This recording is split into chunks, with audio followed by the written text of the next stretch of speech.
विकास की बात मुखिया जी के साथ। नमस्कार, मैं हूं राजा तिवारी। आप देख रहे हैं समृद्धि न्यूज चैनल। विकास की बात मुखिया जी के साथ कार्यक्रम के दौरान हम पहुंच चुके हैं बगेन पंचायत में। ये बगेन पंचायत ब्रह्मपुर प्रखंड जिला बक्सर के अंतर्गत आता है। इस बगेन पंचायत के मुखिया जी रंजीत कुमार सिंह हमारे साथ मौजूद हैं। आइए इनसे मिलते हैं और जानते हैं कि लगभग 2.5 साल के कार्य अवधि में इन्होंने अपने पंचायत के लिए कौन कौन से विकास के कार्य किए हैं और इस विकास कार्य के दौरान कहाँ कहाँ इन्हें परेशानियाँ आ रही हैं। सबसे पहले तो समृद्धि न्यूज चैनल में आपका हार्दिक स्वागत है। तमाम जनता आपको टीवी स्क्रीन पर देख रही है। जानना चाहेंगे मुखिया जी कि ये जो 7 निश्चय योजना जो कि ड्रीम प्रोजेक्ट के नाम से जानी जाती है, आपके हिसाब से कैसी योजना है? नमस्ते, धन्यवाद। सबसे बड़ी बात है कि 7 निश्चय योजना के तहत अब तक मेरे पंचायत में चयनित 7 वार्ड में से करीब 2 वार्ड में कार्य समाप्ति पर है।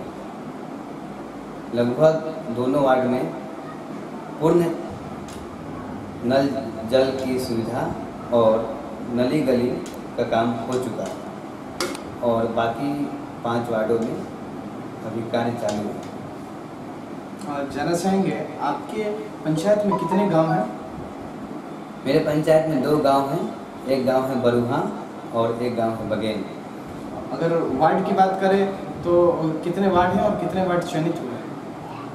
वार्ड हैं 13, 5 वार्ड बरुहा में और 8 वार्ड बगेन में, जिसमें से 2 वार्ड चयनित हैं बरुहा से और 5 वार्ड हैं बगेन से, जिसमें बरुहा के करीब दोनों वार्ड में कार्य फाइनल हो चुका है और बगेन के वार्ड में काम चालू है।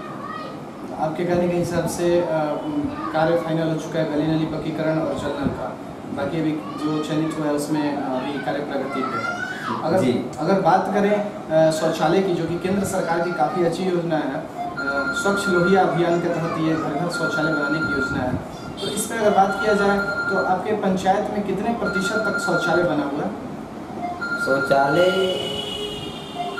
कम से कम 50% शौचालय बना है, लेकिन और भी शौचालय न बनने का कारण है कि अब तक जितने भी नए शौचालय बने उनका भुगतान प्रखंड से अब तक नहीं हो पाया है और जो भी नए शौचालय बन रहे हैं उनको देखकर दूसरे लोग मोटिवेट होते हैं कि उनका पेमेंट मिल रहा है, हम भी बनाएं। लेकिन पेमेंट में भुगतान की देरी की वजह से करीब 1 साल पहले बहुत सारे शौचालय बने और जितने भी फॉर्म गए अब तक उसमें से केवल 10 लोगों का पेमेंट पूरे पंचायत में हुआ। इसके वजह से शौचालय का कार्य अभी अवरुद्ध है।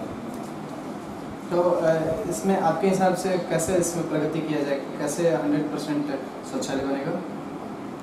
हालांकि सबसे पहले था कि पूरे वार्ड को एक बार कंप्लीट होने के बाद ही पेमेंट जाएगा, लेकिन करीब 2 साल बाद गवर्नमेंट ने तय किया कि ब्लॉक से आया पत्र कि अब जैसे जैसे लोग अपना बनाएंगे शौचालय वैसे वैसे पेमेंट दी जाएगी। लेकिन ये अब तक ये इसका बेसिक जो कंसेप्ट है इस पर भी काम नहीं हो रहा है। जब तक एक शौचालय का पेमेंट नहीं होगा, जैसे कि 10 लोग ने बनाया उनका पेमेंट होगा, 10 देखकर और 10 बनाएंगे, लेकिन अब तक ऐसा कोई है नहीं, कोई एग्जाम्पल है नहीं। इसकी वजह से सभी लोग इंतजार कर रहे हैं पहले वाले 10 या पहले वाले 100-200 जो फॉर्म भरा गया है उनको पेमेंट हो, उसके बाद गांव के बाकी लोग भी आगे अपना बनाएंगे। मतलब इंतज़ार हो रहा है कि पहले जो शौचालय बन चुका है, जिनका फॉर्म भरा चुका है, शौचालय बन चुका है, उनका प्रोत्साहन राशि आ जाए, उसके बाद हम भी शौचालय बनाएंगे। यस, इसलिए कि ये बहुत ज़रूरी है कि गांव के में रहने वाले कुछ ऐसे लोग हैं जिनको उपार्जन का भी प्रॉब्लम है। उनके पास बहुत ऐसे गरीब हैं जिनको अभी राशन नहीं मिल रहा है, कि राशन नहीं मिल रहा है, वो अपना 2 वक्त का रोटी जमा करना उनके लिए मुश्किल है, 2 वक्त का खाना उनके लिए मुश्किल है। जहाँ वो खाना नहीं खा सकते हैं, अपने गहने को गिरवी रखकर, अब उनकी औरतें गहने को गिरवी रख कर बनाती हैं या अपने भेड़ बकरियों को गिरवी रख कर बना रही हैं और 6 महीने 1 साल हो जा रहा है, तो उसका जो गिरवी रखी है उसके पेमेंट को चुकता करना, साथ में उसका ब्याज बढ़ते जा रहा है, उन पर और अतिरिक्त लोड आ रहा है। ताकि इसलिए जनता काफ़ी ही वहाँ गुस्से में है। बार बार कंप्लेन आता है कि मुखिया जी ब्लॉक कुछ कर नहीं रहा है। आप ब्लॉक से वीडियो को बुलाते हैं, डीओ को बुलाते हैं, डीएम सब आ जाते हैं गांव में कि आप ओडीएफ कीजिए, ओडीएफ कीजिए, हम लोग आपके साथ हैं। लेकिन अब तक ओडीएफ में किसी भी तरह का अब तक मदद जनता महसूस नहीं कर रही। जानना चाहेंगे मुखिया जी, अपने पंचायत को आप आदर्श पंचायत बनाने में आपका किस प्रकार योगदान रहता है? शुरू से ही मैं काफ़ी कोशिश करता हूँ, लोगों को काफ़ी मोटिवेट करता हूँ कि सबसे बड़ी बात है स्वच्छता और शिक्षा। तो मैं करीब महीने में कम से कम एक विद्यालय को 4 बार विजिट करता हूँ कि वहाँ की क्या पढ़ाई चल रही है, और विद्यालय की पढ़ाई के साथ साथ स्वच्छता की शुरुआत में विद्यालय से हमेशा देखना चाहता हूँ कि वहाँ का विद्यालय का शौच जो है साफ़ सुथरा है या नहीं, वहाँ पानी की व्यवस्था है नहीं। उसके बाद विद्यालय का परिसर साफ़ सुथरा है, आसपास के जो भी क्षेत्र है वो साफ़ सुथरे हैं। उसके बाद से हर वार्ड मेंबर से मैं यही कोशिश करता हूँ कि अपने वार्ड को क्लीन रखें, साफ़ रखें, और आने वाली योजनाओं जैसे जैसे वार्ड का सूची आ रही है, लिस्ट में नाम आ रहा है, वैसे वैसे उस वार्ड में कार्य हम कराने का कार्य कर रहे हैं, ताकि हाँ थोड़ा सा वार्ड है जो वो चाहते हैं कि जो एक प्रोसेस सीक्वेंस है कि मुखिया के थ्रू सारा काम को अप्रूव करना है, तब वार्ड काम करेगा। थोड़ा से वार्ड इसमें चाहते थे कि डायरेक्टली वार्ड को मिले, और मुखिया, जाहिर सी बात है, मुखिया का सभी मुखिया का सोच रहता है कि काम मुखिया के माध्यम से हो, और भी उसके जो लोग हों उनके माध्यम से हो, जो कि सामाजिक कार्यकर्ता हो मुखिया के साथ है। लेकिन वार्ड और मुखिया के बीच में थोड़ी सी हर बात को लेकर थोड़ा सा दूरी पहले से बढ़ गया। पहले ऐसा नहीं था कि वार्ड मुखिया की बातों से सहमत होते थे, लेकिन आज वार्ड जो है मुखिया का अंग होते हुए भी मुखिया का अंग नहीं रह गए, क्योंकि उनका एक्सपेक्टेशन अलग है। और जहाँ तक और डेवलपमेंट की बात है, तो मेरी सफाई स्वच्छता के साथ ये भी रहता है कि एक स्मार्ट सिटी के तौर पर स्मार्ट गांव को भी स्मार्ट बनाया जाए। नली गली पक्कीकरण के साथ साथ हर चौक चौराहे पर डस्टबिन हो, सीसीटीवी कैमरा इंस्टॉल्ड हो, ताकि गांव में जिस तरीके से शिक्षा का उतना लेवल ऊंचा नहीं है या लोगों में उतना जागरूकता नहीं है, तो हर चौक चौराहे पर अगर कोई भी गांव का लड़का लड़कियों के साथ छेड़छाड़ करता हो, या कोई किसी से मारपीट करता हो, गाली गलौज करता हो, या किसी भी तरह की कोई परेशानी किसी ग्रामीण जनता के साथ होती हो, तो सीसीटीवी कैमरे में रिकॉर्ड हो जाए और हर चौक पर।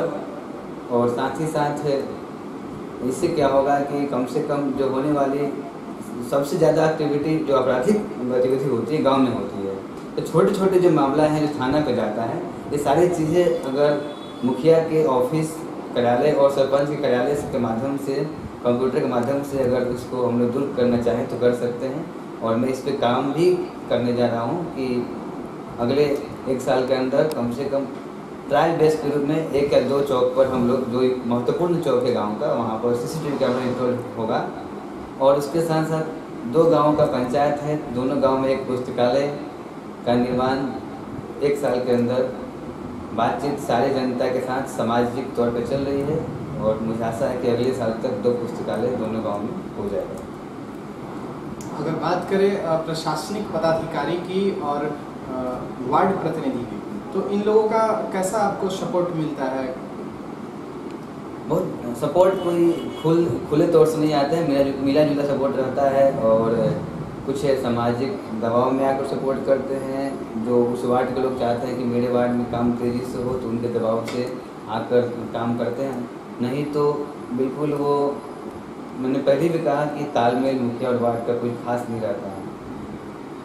इस बार 7 निश्चय योजना के तहत से जो पहले का जो तालमेल था, सारे मुखिया वार्ड मेंबर अपने पंचायत भवन पर बैठकर जो योजनाएं बनाते थे, अब अलग से वार्ड सभा होने और अलग से आम सभा होने की वजह से दोनों सभा में बातों का काफ़ी अंतर्द्वंद होता है, अंतर पैदा हो जाने के कारण वार्ड से काफ़ी उम्मीद नहीं हो पाता है, क्योंकि जो भी वार्ड मेंबर इस बार चयनित हुए हैं वो उनको इतना ये विश्वास नहीं था कि मुझे भी काम सौंपा जाएगा, ताकि मुझे भी जनता का सेवा करना चाहिए।